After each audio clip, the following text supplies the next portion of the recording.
Good afternoon, everyone, and welcome to the Council of One's Babylon 5 review. And with me today, I've got my two fellow council members, Mountains of Elysium and Classic Comics. Sadly, Fiona Wolf isn't able to be here with us today, but she is here with us in spirit as always. And to everybody that's in the chat and everything, thank you for tuning in. I know there's a lot of craziness going on, but if you're looking for a break from all the craziness, thank you for tuning in and everything, and I hope you all enjoy the stream. Hope we can get your minds off all the craziness that's going on out there in the real world. But today we are talking about the episode Acts of Sacrifice, and this is actually a really good episode, I think, honestly. And well, gentlemen, let's dive into this thing. Let's break her down and see what we can learn and everything. So, gentlemen, I open the floor. Where would y'all like to begin?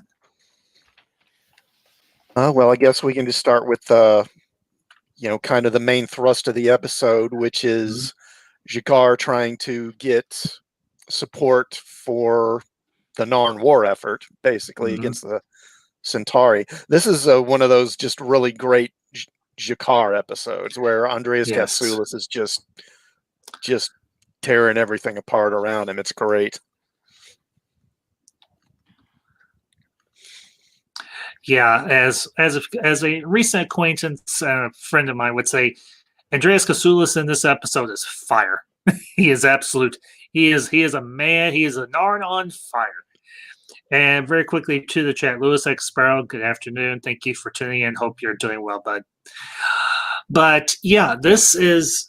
As a classic, you just said, this is very much centered around G'Kar trying to get support for the war effort or anything on the Narn side. And very quickly to the chat, LDG Pixels and Lord KO Joy. Good afternoon, gentlemen. Thank you for both being here. Glad you could tune in. And Lord KO Joy, I think this is the first time you have tuned into one of my streams, so welcome. Glad you're here. But yeah, this is we've got Ivanova's storyline, but we'll delve into that in due course or anything. Because that's got a lot of that's a very goofy, it's got a lot of stuff in it. But we'll break down the whole issue with or the whole part of the episode with G'Kar and Londo and everybody else and everything first. And, honestly, for me anyways, the, G'Kar is trying everything he knows to do to help his people. And he's gone to Sheridan, he's going to Delenn, he's going to anybody that's friendly to the Narn to try and get aid for the war effort, and things are not going well. Obviously, at the beginning of this episode, we see a Narn heavy cruiser trying to defend a group of refugee transports get off of the planet, one of their planets, or anything that the Centauri are assaulting. And it ain't pretty, and you feel for those Narn and everything that are on that battle cruiser.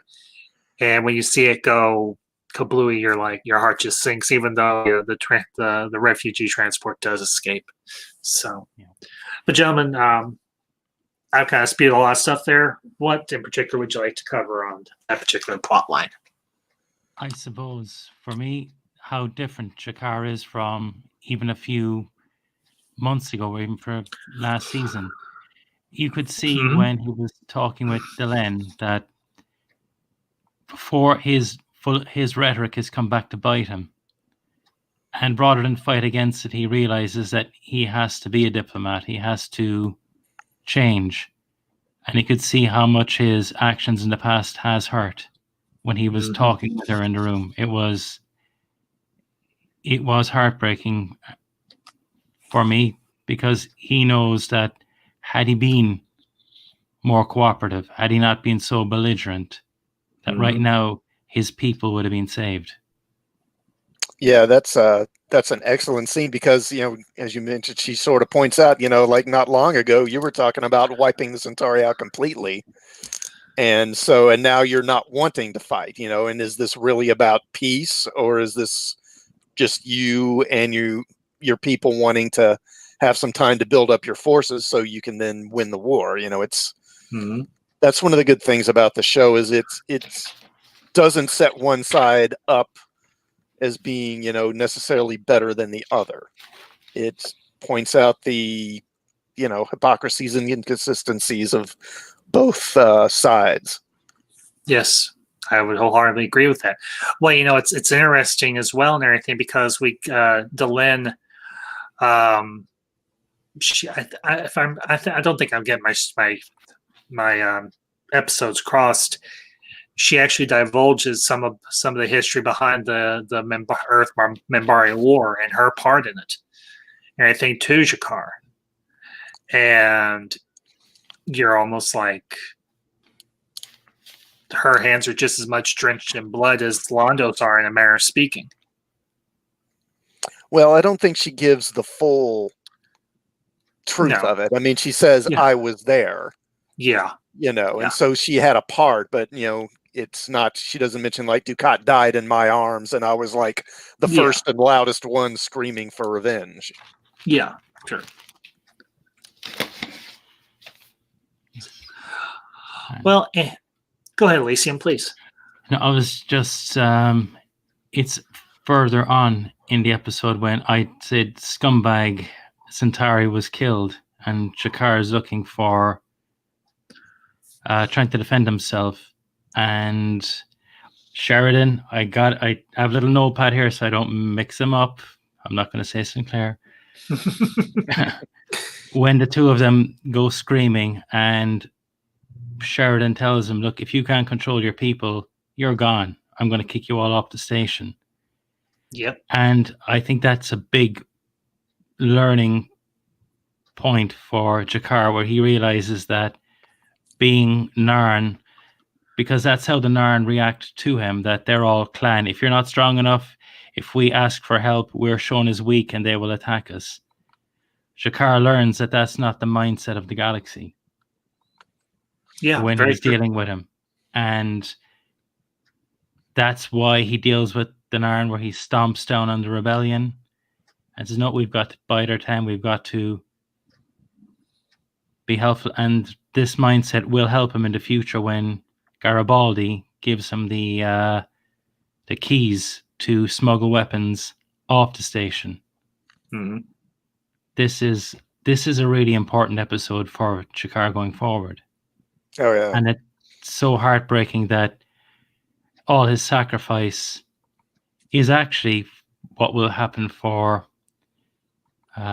Sheridan and Delenn soon with Comes the Inquisitor, where he has to sacrifice himself alone in the night where no one can see. G'Kar does that in this episode. He becomes a one in essence. Yes, he does.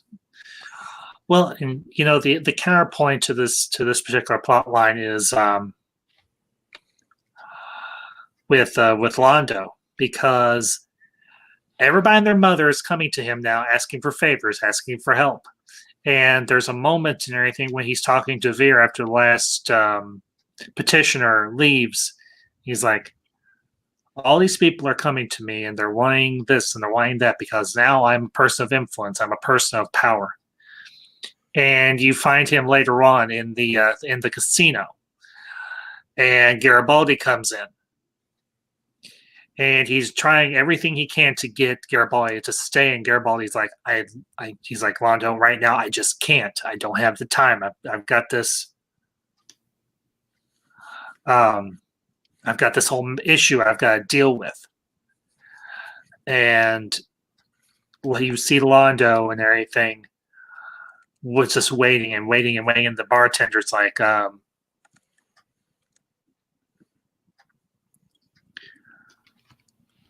you've got to go. We're closing up.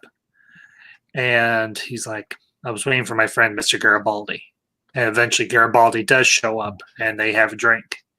Obviously non-alcoholic for Michael because, well, he's a teetotaler. He can't drink, obviously, as we've found out previously. So Yeah, I can't feel too sorry for Londo, really. I mean, he's kind of made this bed for himself. So for him to then kind of complain about it, it's kind of like, well, okay, whatever, man. There's people out there with much bigger problems than you right now, and it's because of you. I mean, there's a lot of people dying. Yeah, that is true, and I totally get what you're saying, but you have to feel just an ounce of you feel just a little bit of sympathy for Londo because he's slowly being the walls are closing in on him, and his lust for power is starting to encircle around him, and it's unfortunate because we find that Londo is not necessarily a bad guy. He isn't. He's just a person who's ambitious. But unfortunately, ambition can sometimes ruin you. As the old saying goes, absolute power corrupts absolutely. And I think that's very telling. That's a very apropos quote for Londo in particular. And just very quickly to the chat, Bureau 31. Good afternoon. Thank you for coming in. I haven't seen your name pop up in the stream, my chat before, so welcome. Glad you could tune in. So, I was just thinking that just as with Jakar, for Garibaldi, or sorry, not Garibaldi, for Londo, when trying to make friends with Garibaldi, realizing what's important, even though he's becoming more and more important, he has no one to share it with. This is an important episode too for him. yes, Because he could just as easily have been consumed by the ambition and become Rifa. But he realizes here that there's more important things. And I think this too is just, though more subtle, this is just as important for Londo as it is for Jakar. He goes on his own journey. He does go darker, but this is a point that he can refer back to and pull himself back.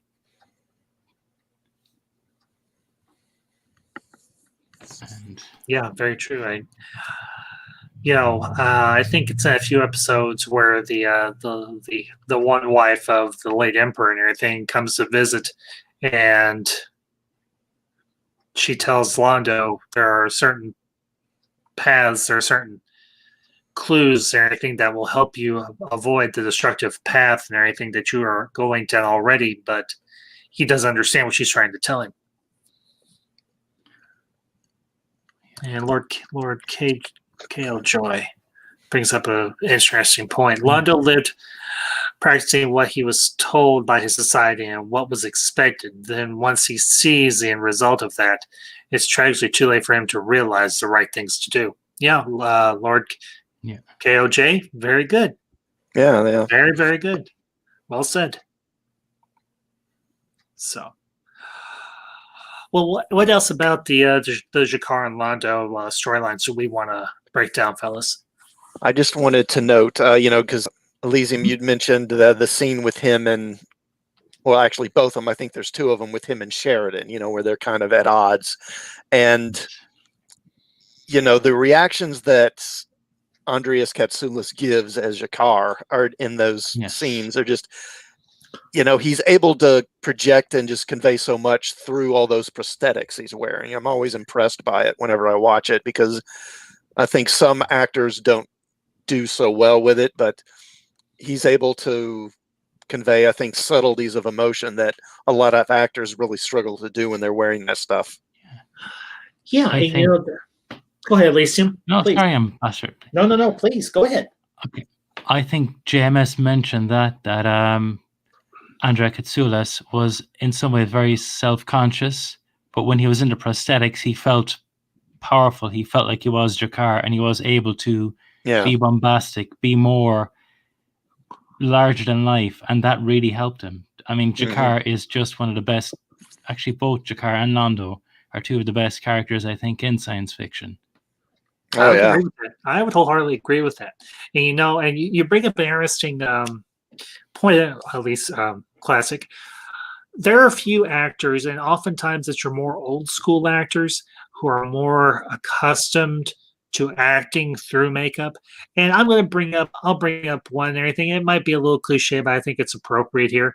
If you look at like an actor like Ian McDermott, who, as we also know, portrayed Emperor Palpatine, particularly in the prequels. He was able to not just work through the makeup, but it enhanced his presence and everything on set and everything in the scenes that he's in.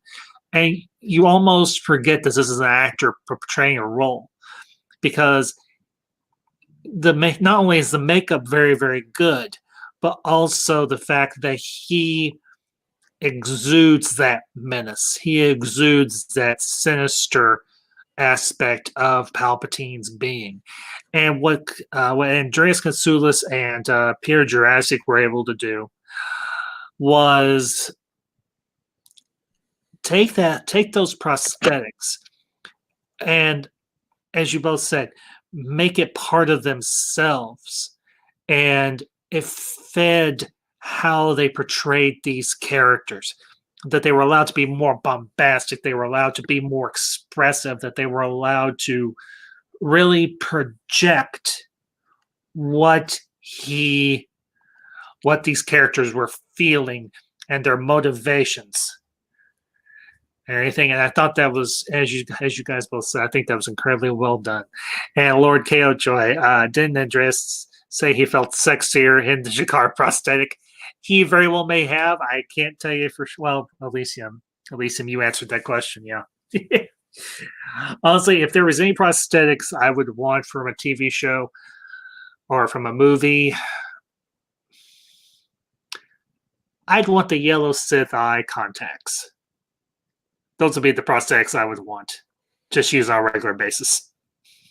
But that's me. And that's a different discussion altogether.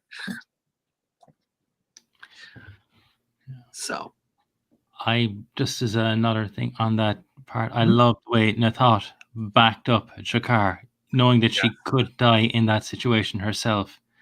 And she did one punch some guy unconscious, so fair dues to her. Yes, very true. Very, very true.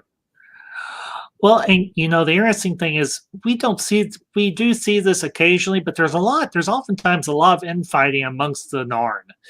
And oftentimes it's for relatively substantive reasons. It's not for something that's petty or minuscule.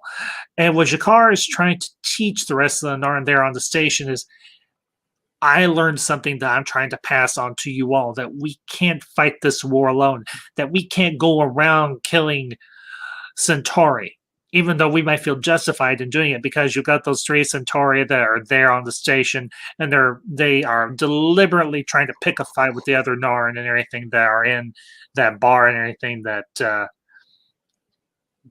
where they were all congregated.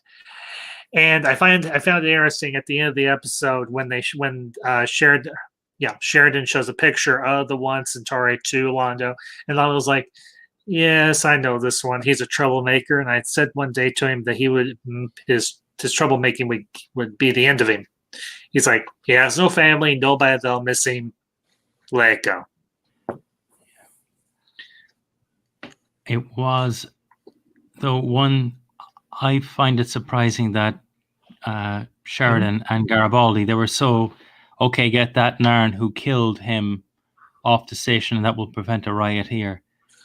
But in some ways, for me, that's kind of what the Centauri do to Narns. That guy was not going to face a fair trial.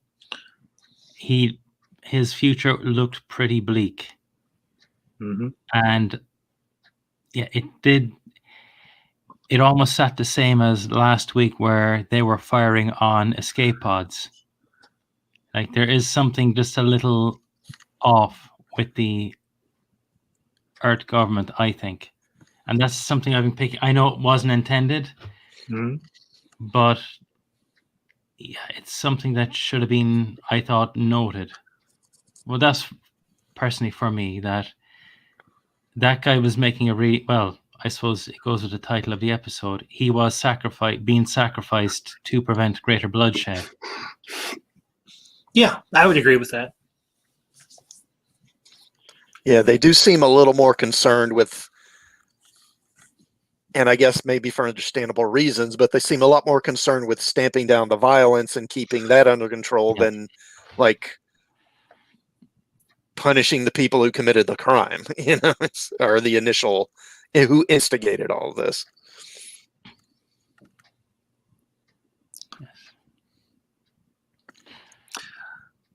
And Lord KO Joy, thank you for tuning in. Hope you have a good rest of your shift, and we'll catch you on the flip side. And yeah, bye, Shaquan. Indeed. So, well, guys, if we're good with, we can always come back to it if there's something else that pops up. But why don't we move on to Commander Ivanovan's part of the episode? Lord help her. Her continuing journey to become a diplomat, even though that's not her particular strong suit. And oh boy, what a pair she gets to try and wrangle in this one. The Lumati, I think they're called. Yeah, Lumati. I've heard that JMS made them as the stand-in for the Federation, as a kind of a joke back at DS9. Not so much at DS9, but at the Star Trek itself, for what happened to him. Right. That what they're talking about is pretty much the prime directive: we would neither help nor hinder. Evolution must take its own course, which is pretty much what you hear in some episodes of Trek. I wasn't honestly aware of that. So, yeah, interesting. Well, and for those of you who might not be aware, the one little Lumati that acts as translator for the other guy, that was Paul Williams. And if you don't remember who he is, that's okay. He was the he played Little Enos Burdett in the Smokey and the Bandit movies, and he does a really good job at playing the kind of he's a butt, but he's an ass, but he's a likable ass, if that makes any sense. Whereas the other one comes off just to be a snooty, overbearing jackwagon that you want to punch in the face. I think it's funny. His name is Tack, which is pretty much what they lack. Oh, tact. Yes. Oh, Yeah, tact. Yeah, okay. Yeah.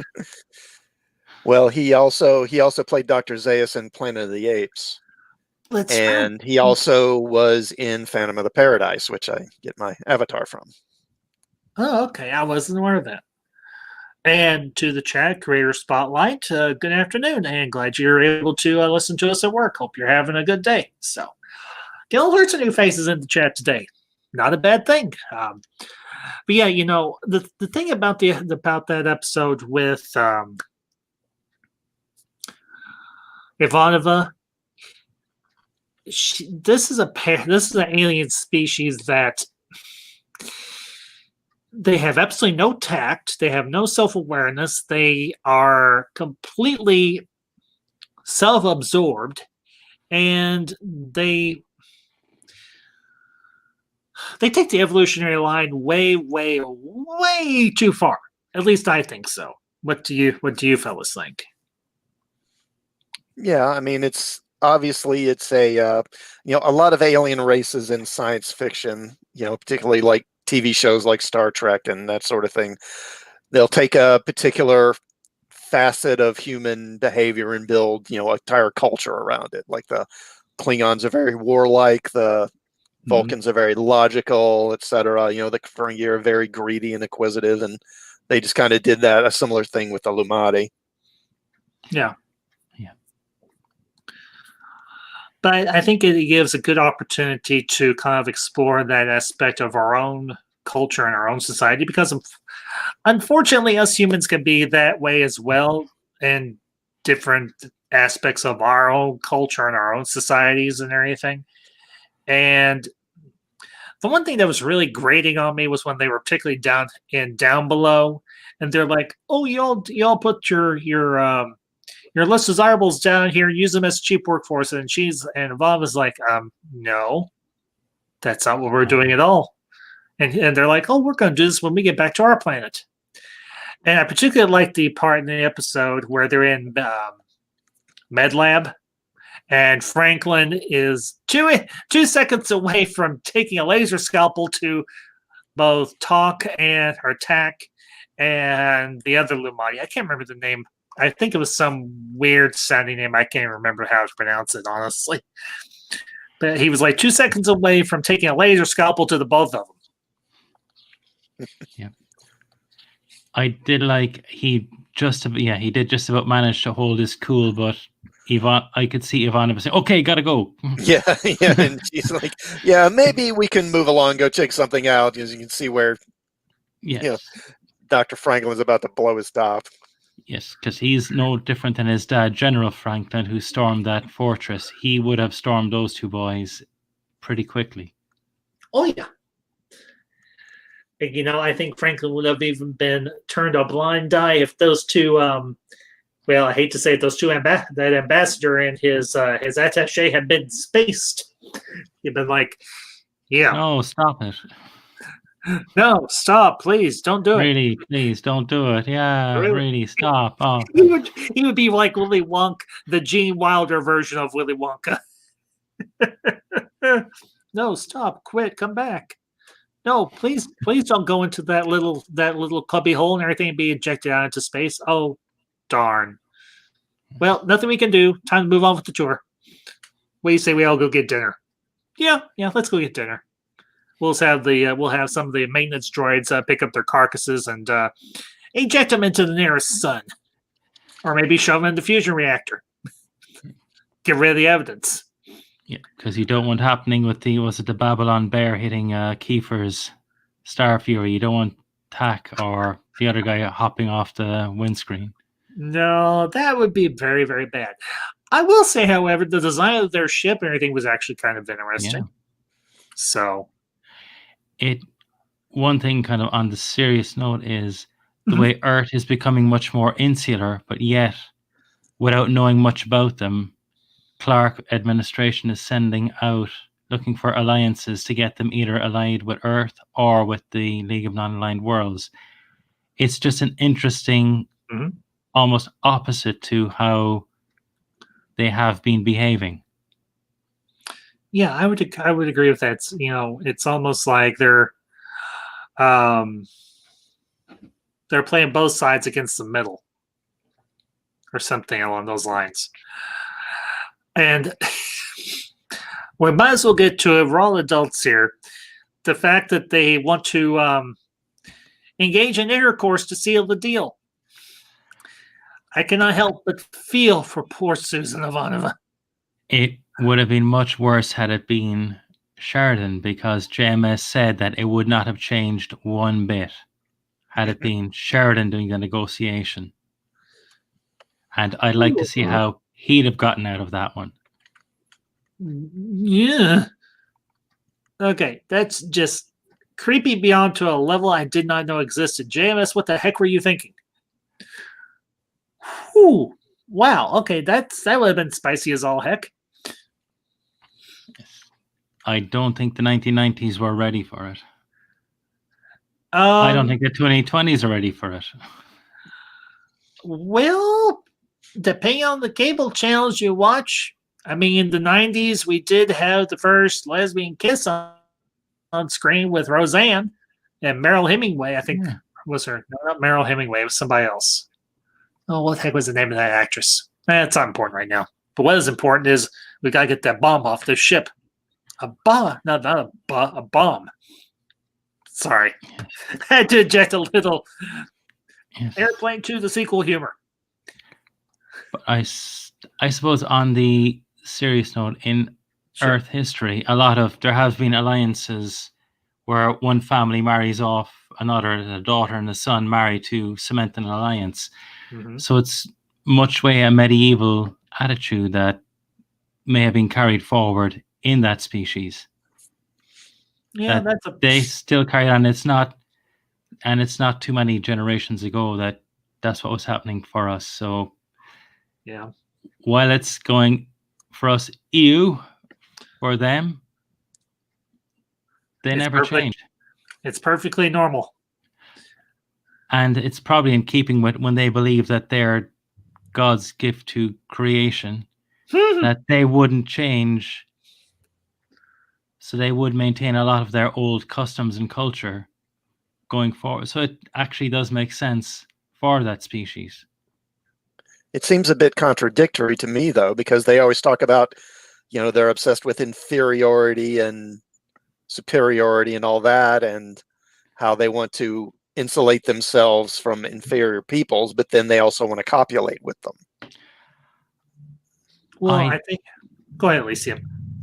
I think it's when the ambassador spoke, he said, now that you are worthy of alliance, that they saw them as worthy of joining, that they were not inferior, but maybe not 100% equal, but equal enough. I suppose.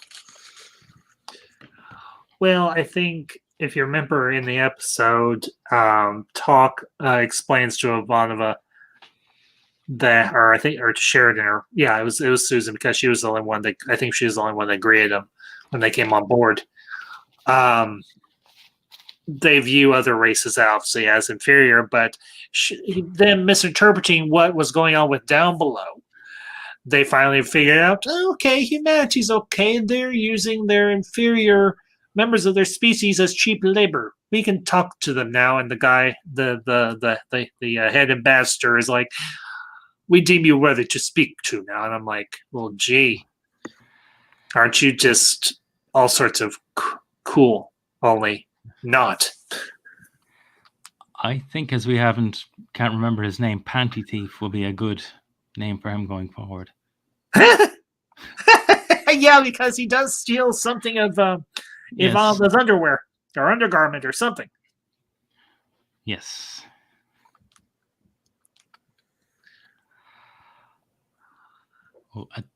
But I will go ahead, Elysium, please. I was saying I'm surprised Ivanova didn't tear him limb from limb, because she has no problem ripping Londo and G'Kar a new one when it's required.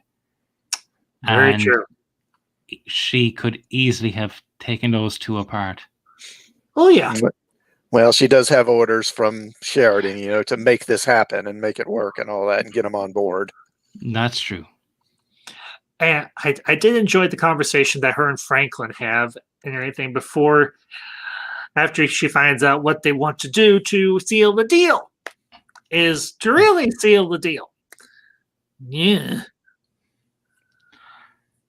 There's got to be a commandment somewhere in the Bible that says, and humanity shall not lay with alien.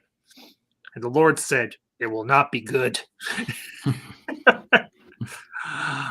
But, I love how she asked Franklin, well, do they even know what sex is for us? And he's like, no, as far as I know. Then she's like, I've got my way out. And then the alien and Talk, the ambassador and Talk show up to her quarters, and she's got herself all dolled up. And can I just say, I think she put Meg Ryan to shame in the movie, when Harry met Sally in that one episode where she's faking it. And holy cow, is Claudia Christensen faking it? But she's doing a really good job at it. And she can really hit that high C. Whew. I have to admire her for not breaking down in hysterics doing that. You gotta imagine they had to do more than one take for that scene. I would almost bet money they had to. Yeah, lie to me about your family. Tell me about your stock portfolio. Oh, yes.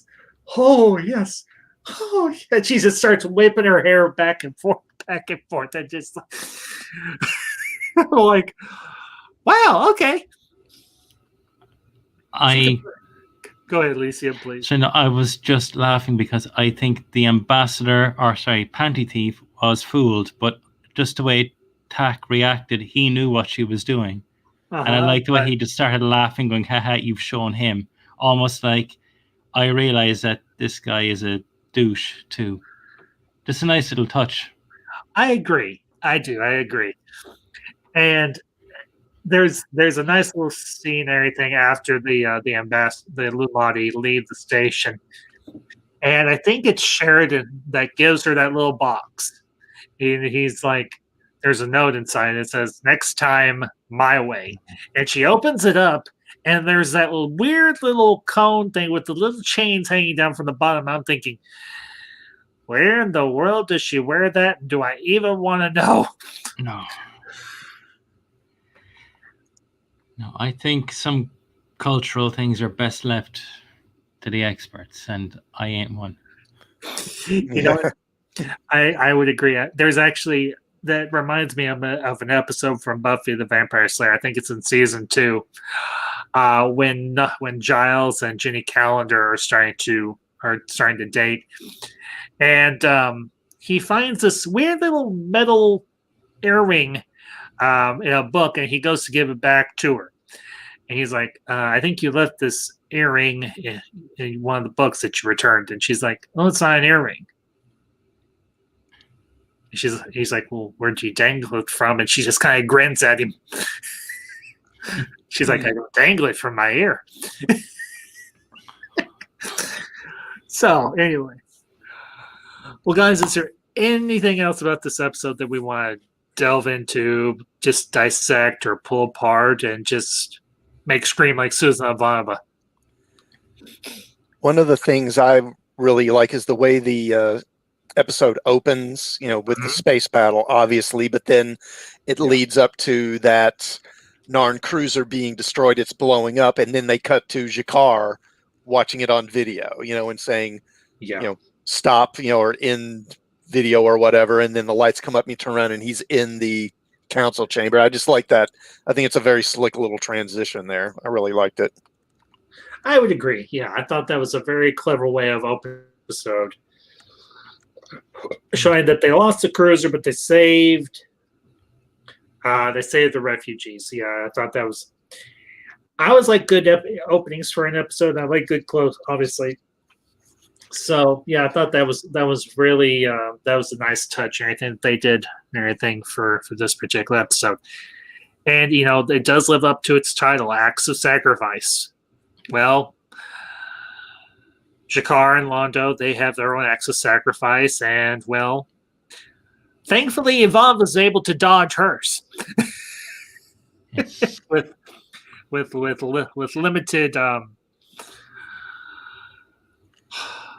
damage. And I think, to be fair, was it Sheridan and Delenn also have their sacrifice. When Sheridan organizes the Minbari to help Narn refugees get off the planet. Yes, I almost forgot about that part. Thank you for bringing that up, Elysium. And that is wonderful that G'Kar realizes that Earth won't help them, the Minbari won't help them, but Sheridan and Delenn will help them. And they will do their damn best to do whatever is possible. Yeah, I would agree. Go ahead. I was saying that G'Kar's, when Sheridan asked him, I thought you'd be happy. And once, when I saw it first time, I thought G'Kar was just being, oh yes, I am so happy, that he was being almost fake happy. But yeah, I kind of almost mocking them. But re-looking at it now after rewatching it, I don't know how many times I've rewatched that episode, that I honestly think he's genuine and going, what, I realize that, oh my God, you have sacrificed for me. And he is actually being genuine. Because I suppose G'Kar is a consummate Narn. He doesn't, in some ways, do double dealing. He's upfront and in your face, as he was screaming with Sheridan. Mm-hmm. Very true. And I can't remember what line it was, but when Delenn said, how can we trust you that you wouldn't come back and wipe out the Centauri? I honestly think G'Kar realized that his people would, but he's changing. There was something he said that I realized that G'Kar was actually being genuine. He wanted to stop the war, not get Minbari help to come and stomp on the Centauri. Right. I think he was legitimately trying to find aid to help people get out of the danger zone at the very least. That's what he was trying to work towards, more than trying to get military support or anything from either Earth Force or from the Minbari. So, but yeah, this is the continued evolution of Ambassador G'Kar and also of Londo. So, well, fellas, if there isn't anything else, we'll go ahead and wrap up here and everything. But great discussion as always. And thank you all for being here as you always are. So, and I want to thank everybody that was in the chat and everything, either here the whole time or had to bounce and everything, had to dip out and everything. Creators Spotlight and LGG Pixels. I know you were here, Lord KOJ, and Bureau 31.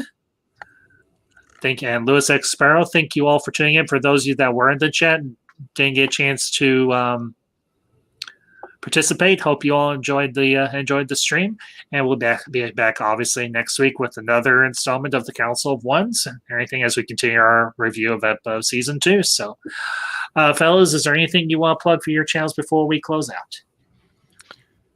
Well, I'll just say my channel is called Classic Comics. I review comics, of course, also review movies and TV shows. Recently just posted my review of the season premiere of The Mandalorian earlier today, so please check that out. Yeah, I've got to do mine at some point. For me, I'm hopefully setting up the new office space, so I'll be back to hopefully creating a video again soon. I'm working on a video on the Chronicles of Narnia, the best reading order. I had it done, and I realized I cut out the wrong audio and I have to rework it. So, mea culpa. These things do happen, believe me. So, well, as for me, folks, I do have a couple of things coming up later this week. I'm going to be back, I think, probably on either tomorrow or Friday with another ambassadorial editorial where I'll be talking about fan movements and the good and bad sides of them. So be sure to tune in for that. I think I'm going to have that at like 12 or 12:30 Central Time. So, and I will also be uploading my character discussion of Mr. Freeze. I'll be probably out on Saturday, so be sure to keep an eye out for that as well. Later this month and everything, I'll